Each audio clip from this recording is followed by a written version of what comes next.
Ce vrei, măi, nu vezi mașina, vezi, în caz de ceva, se vede că ai fost de vină. Uite și pe ăștia. Hai, prietene, mută pe ăștia. O, da, prietene, bagă acolo. Trebuie să o băgăm în parcare, acolo, acolo. Ah, stai mă că dă curent la cineva și... A fost tare. Să voi. Deja se rup. Dă-i, frate, dă-i curent. Acum a plătit factura.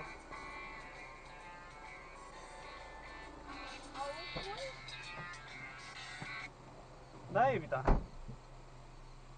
Uite, sunt în parcare, așteptăm niște un nene, Vasilica, care dă curent, unul să pornească. Să pot să bag și mașina. Și de acum am parcat. Stai că o să miști. Da, da, da. Copiii ăștia au becăit. Da, mă las. Da? Și noi ne descurcăm. Se fugă. Hai că urcă copiii. Așa, eu mă duc să duc și eu bagajele la mine și... Hai să nu-ți uiți aia. Aha, pa, pa.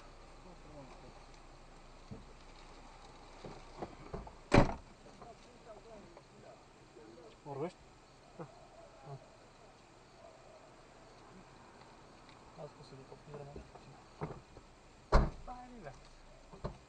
Ce te spun, nu stresezi cu nimic.